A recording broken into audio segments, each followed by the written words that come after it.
내려가는 길, 내려가는 길이라는 제목으로 잠시 말씀을 전하고 은혜를 나누고자 합니다. 성탄절이 하루 지났지만 우리 어제 하루 종일 담임 목사님께 잘 배운 대로 한번 인사하겠습니다. 메리 크리스마스! 메리 크리스마스! 또 이웃들과 함께 인사하겠습니다. 저랑만 인사하는 건가요? 네, 메리 크리스마스! 우리 앞뒤 좌우에 성도님들과 인사하겠습니다. 네, 오늘 함께 읽은 본문의 말씀 여러분들 좀 길게 읽었지만 매우 유명한 말씀입니다. 선한 사마리아인 비유 말씀입니다. 그런데 사실 이 비유는 한 율법교사가 예수님께 어떤 질문을 했고 그 질문에 답변하기 위해서 예수님께서 전해주신 말씀이 이 선한 사마리아인 비유 말씀입니다. 오늘 본문에서 한 율법교사는 예수님께 두 번에 걸쳐서 질문을 던지고 있습니다. 그리고 첫 번째 질문은 25절 말씀입니다. 우리 25절 말씀 읽었지만 한번 다시 읽겠습니다. 25절 말씀 시작. 어떤 율법교사가 일어나 예수를 시험하여 이르되 선생님, 내가 무엇을 하여야 영생을 얻으리이까? 아멘. 그의 첫 번째 질문, 내가 무엇을 하여야 영생을 얻으리이까? 천국에 관한 질문이죠. 하늘에 대한 소망을 품고 있는 그런 질문입니다. 우리가 교회 다니는 이유가 참 많이 있지만 그래도 제일 큰 이유 중에 하나가 예수님 잘 믿고 구원받고 천국 가기 위함인데, 그렇게 봤을 때 이 율법교사의 질문은 아무 문제가 없어 보입니다. 문제는 그의 질문 자체보다는 이 질문을 던지고 있는 그의 의도에 있습니다. 25절에는 분명히 적혀 있습니다. 그가 예수님을 시험하여 이 질문을 던졌다고 적혀 있습니다. 예수님께서는 그의 이런 의도를 뻔히 아시죠. 그리고 역으로 그에게 질문을 던지십니다. 26절 말씀입니다. 제가 읽겠습니다. 예수께서 이르시되 율법에 무엇이라 기록되었으며 내가 어떻게 읽느냐? 그러자 율법교사가 율법교사니까 율법을 잘 아니까 대답을 합니다. 27절입니다. 대답하여 이르되 내 마음을 다하며 목숨을 다하며 힘을 다하며 뜻을 다하여 주 너희 하나님을 사랑하고 또한 내 이웃을 내 자신같이 사랑하라 하였나이다. 아멘. 두 가지로 대답을 합니다. 영생을 얻기 위해서 뭘 해야 되냐면 두 가지를 해야 됩니다. 첫 번째는 하나님을 사랑해야 되고 두 번째는 이웃을 사랑해야 된다. 하나님 사랑, 이웃 사랑. 정말 잘 대답을 했죠. 그래서 예수님께서도 칭찬을 해 주십니다. 28절입니다. 예수께서 이르시되 내 대답이 옳도다. 이를 행하라. 그러면 살리라 하시니. 아멘. 대충 봐도 딱 칭찬해 주시는 걸로 우리가 다 볼 수가 있습니다. 바로 여기서 그의 두 번째 질문이 나옵니다. 29절에서 그가 두 번째 질문을 하는데 우리 29절 함께 읽겠습니다. 시작. 그 사람이 자기를 옳게 보이려고 예수께 여짜오되 그러면 내 이웃이 누구니까? 아멘. 첫 번째 질문의 의도는 예수님을 시험하기 위해서였는데 두 번째 질문의 의도는 예수님께 옳게 여김을 받기 위해서 이런 질문을 던졌다고 합니다. 우리가 올해가 이제 일주일이 남았습니다. 일주일이 남았는데 올 한 해 다들 정말 수고 많으셨습니다. 근데 모두가 많은 수고를 하셨지만 이제 연말이 되면 임명 작업이 있는데 그러면 어쩔 수 없이 우리가 평가를 주고받게 됩니다. 이 사람이 어떠했고 얼마나 열심히 일했고 어떤 삶을 살았는지 평가를 주고받게 됩니다. 이 평가라는 것은 두 가지 측면이 있습니다. 하나는 내가 누군가를 평가하는 것이고 또 다른 하나는 나를 누군가가 평가를 하게 되는 것입니다. 나도 누군가를 평가하고 다른 누군가도 나를 평가합니다. 이 율법 교사도 그랬습니다. 첫 번째 질문은 예수님이 어떤 사람인지 시험하기 위해서 질문을 던졌고 두 번째 질문은 좋게 평가받기 위해서 질문을 던졌습니다. 바라기는 올해의 마지막 주간을 보내고 있는 지금 저와 여러분 모두 주님께서 옳게 여기시는 삶을 살아가시기를 축복합니다. 우리를 위해 이 땅에 내려오는 길을 선택하신 예수님께서 우리에게 과연 어떤 삶을 원하실지, 어떤 삶을 살아야 예수님께서 우리를 옳게 보실지 고민하시면서 예수님께서 원하시는 삶을 살기 위해 노력하는 연말 연초 되시기를 바랍니다. 자, 그렇다면 한번 고민해 봅시다. 이 율법교사의 질문을 돌아보면서 어떻게 해야 우리가 영생을 얻을 수 있겠습니까? 그리고 두 번째 질문, 우리의 이웃은 누구입니까? 그리고 어떤 삶을 살아야 예수님께서 옳게 여기시는 삶을 살아갈 수 있을까요? 바로 이 질문에 대한 대답으로 예수님께서는 오늘 이 비유를 말씀하셨습니다. 한 사람이 예루살렘에서 여리고로 내려가고 있었습니다.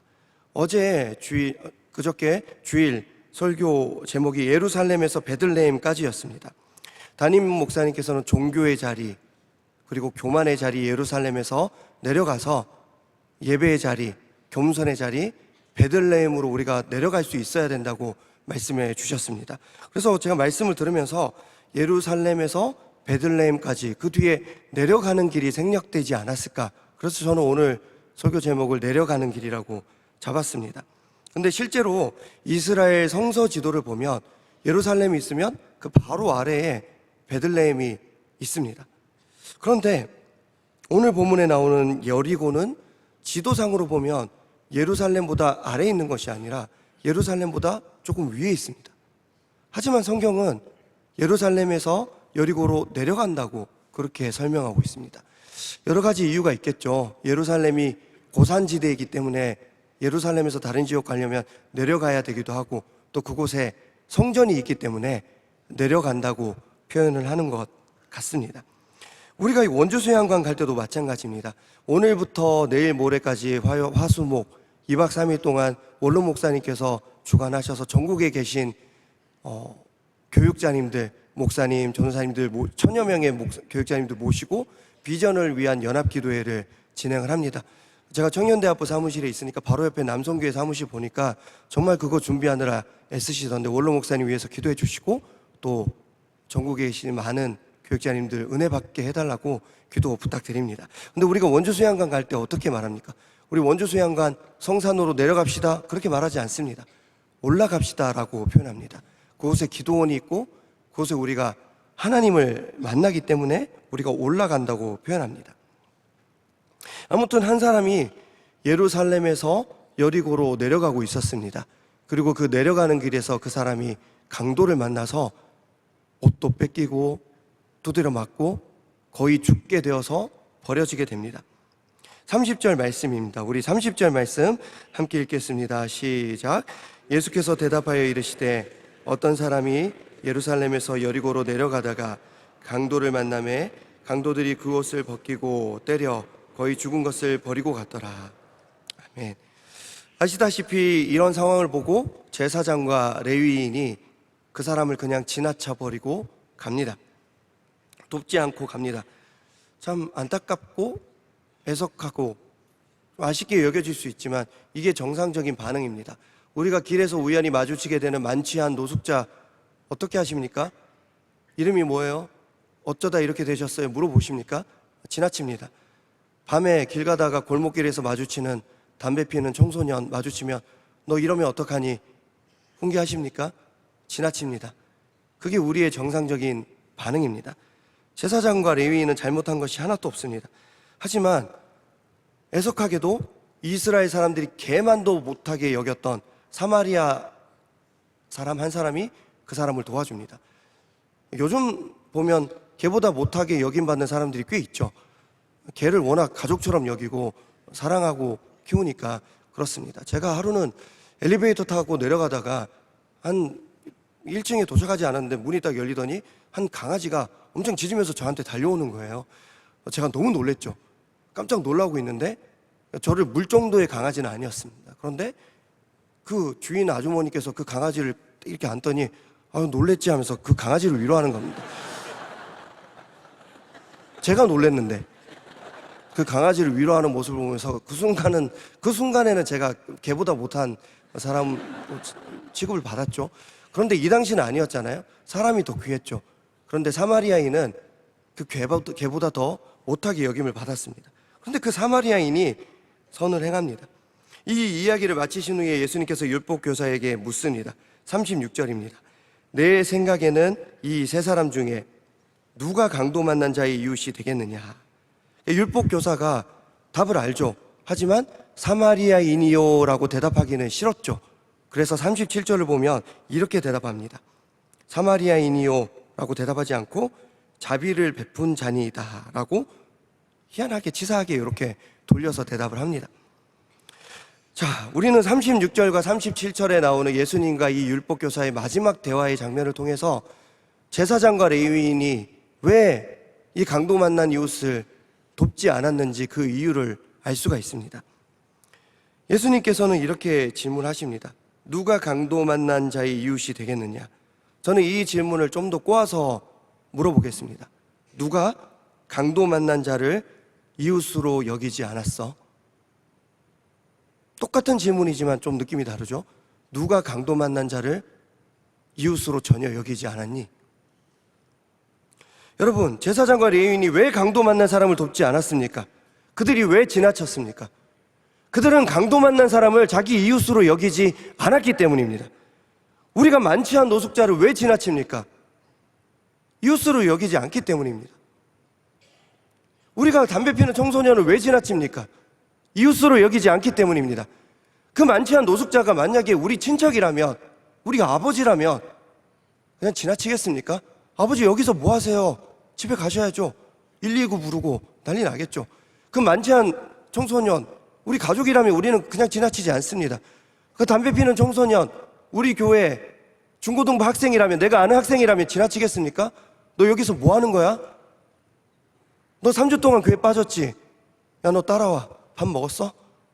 지나치지 않았을 것입니다. 우리가 왜 그들을 지나칩니까? 이웃으로 생각하지 않기 때문에 지나칩니다.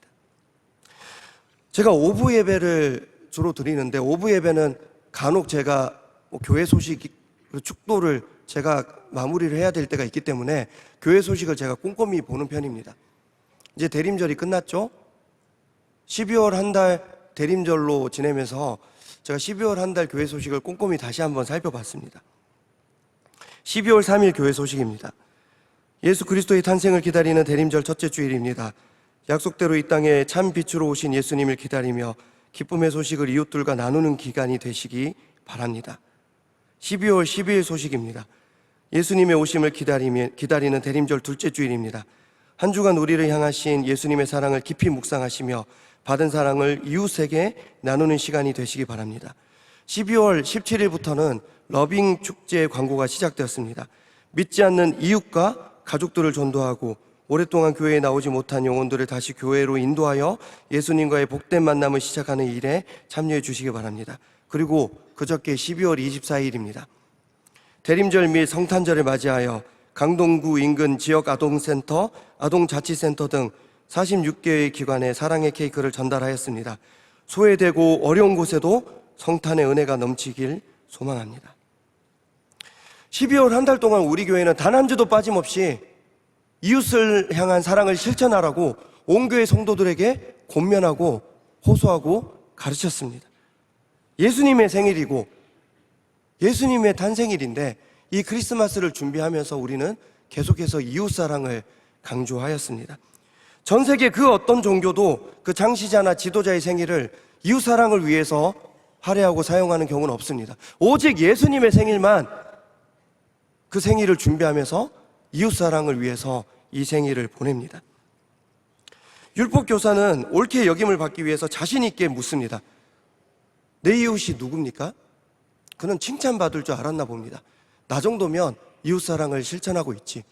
나는 내가 생각할 때 내가 이웃이라고 생각하는 사람에게 나 정도면 참 잘하는 사람이야. 칭찬받을 것 같아. 그래서 이렇게 질문했고 율법적으로 볼 때 그는 자신의 이웃 사랑에 아무런 문제가 없다고 생각했습니다. 여러분, 율법 교사가 예수님께 던졌던 이 질문을 이 시간 스스로에게 조용히 한번 던져보시면 좋겠습니다. 여러분은 어떤 사람까지 나의 이웃이라고 생각하십니까? 주일 말씀을 들으면서 우리는 거리감에 대해서 배웠습니다. 예루살렘과 베들레헴이 정말 가까웠지만 사실 예루살렘에 있는 사람은 베들레헴과 가깝지 않았습니다. 저 멀리 있는 동방 박사들이 오히려 베들레헴과 더 가까운 삶을 살았습니다. 여러분, 어떤 사람까지가 여러분들과 가까운 사람이고 진짜 이웃입니까? 예수님은 그의 삶을 통해서 이웃이 누구인지 분명히 가르쳐 주십니다. 이웃이 누구입니까? 이웃은 내가 아는 사람까지가 이웃이 아니라 하나님과 나를 제외한 모든 사람이 우리의 이웃인 줄 믿습니다. 실제로 예수님은 우리 모두의 이웃이 되기 위해서 하늘에서 이 땅으로 내려오셨습니다.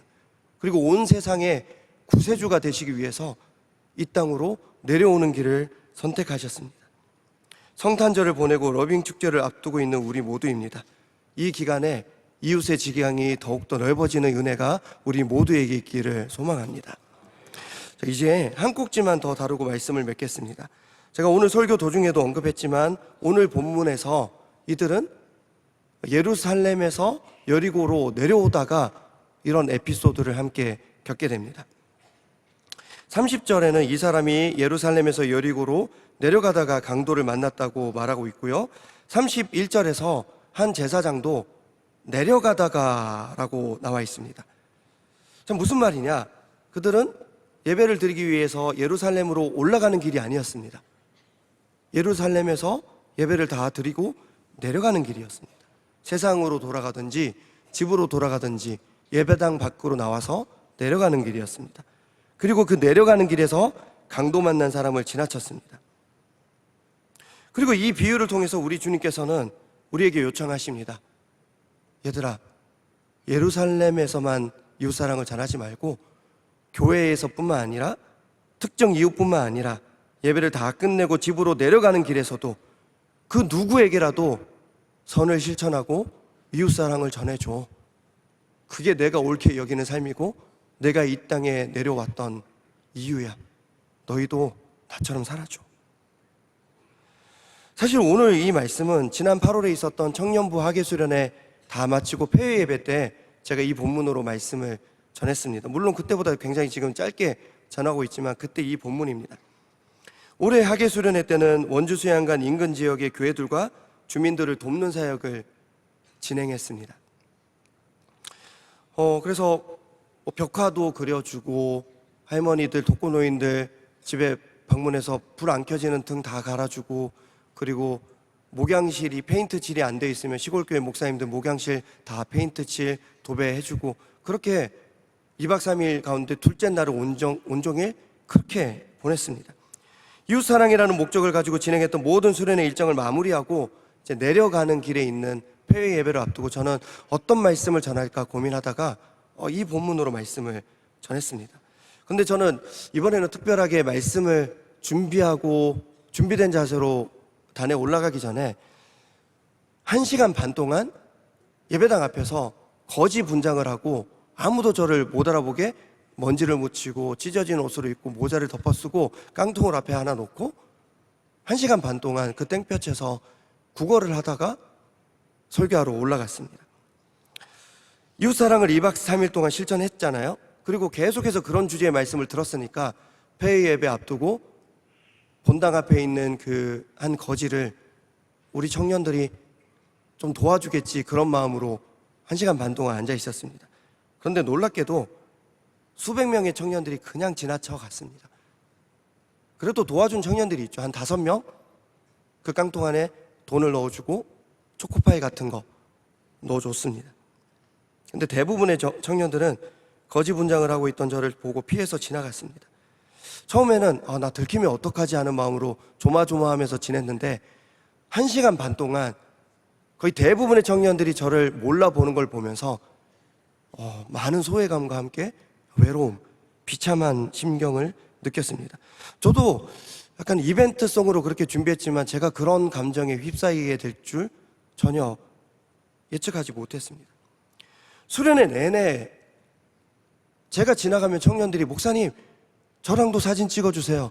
목사님 커피 드셨어요? 목사님 잠시 시간 되세요? 저 기도 제목 있어요.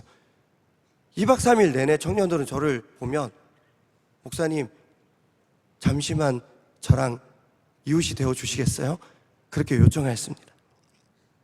그런데 몸에 먼지를 묻히고 찢어진 옷을 입고 모자를 눌러 쓰고 깡통을 하나 놓고 있으니까 5명 빼고는 다 지나쳤습니다. 청년대학부 담당 교육자인 저는 그들의 이웃이 되었지만 거지인 저는 그들의 이웃으로 인정받지 못했습니다. 그리고 공식적인 수련회 행사로 정말 열심히 봉사하고 이웃을 돕고 할머니를 도와주고 미용을 해줬던 그 귀한 청년들이 안타깝게도 공식적인 행사가 아니라 내려가는 길에서는 이웃사랑을 실천하지 못하는 모습을 제가 확인할 수 있었습니다. 제가 보안 유지를 위해서 교육자들에게도 이걸 알리지 않고 제가 그 행동을 했거든요. 그래서 교육자들이 찬양 인도 마치고 나서 성경 봉독 마치고 나서 황대수 목사님 어디 있냐? 큰일 났다. 막 그러고 있었거든요. 근데 깡통 들고 제가 올라가는 거 보고 교육자들도 다들 놀랐고 청년들도 다들 놀랐습니다. 그리고 대부분의 청년들이 저를 그냥 지나쳤잖아요. 그 청년들 제가 깡통을 들고 올라가는 거 보고 저게 황대수 목사라는 걸 확인하고 나서부터 훌쩍거리고 설교 내내 울기 시작하더라고요. 고개를 숙이고 눈물을 흘리면서 말씀을 들었습니다. 아무튼 이제 와서 고백하자면 그날 깡통에 들어있던 돈은 교회에 헌금한 게 아니라 저한테 준 거였기 때문에 저는 그걸로 감사한 마음으로 스타벅스 갔습니다. 네. 말씀을 맺겠습니다. 잠시 후 우리는 이제 예배당을 떠나서 각자의 삶의 자리로 내려갑니다. 성탄절과 러빙 축제를 사이에 두고 있습니다. 내려가는 길에서도 이웃을 향한 우리의 사랑을 실천하는 하루가 되기를 부탁드립니다. 우리가 얼마나 예수님과 가까운지는, 우리가 얼마나 베들레헴에 가까운 삶을 살아가고 있는지는 내려가는 길에서 정해집니다. 그리고 얼마나 우리가 올라갈 수 있는지가 아니라 우리가 얼마나 내려갈 수 있는지, 낮아질 수 있는지를 보고 우리는 예수님께 평가를 받습니다. 네가 얼마나 옳게 살아가고 있는지, 네가 얼마나 낮아질 수 있는지, 그걸 보고 예수님께서는 우리를 옳다 여겨주십니다. 저와 여러분 모두 예수님께 인정받는 선한 사마리아인 같은 선한 명성교회 성도들 되시기를 축복하며 우리 시간 함께 기도하겠습니다.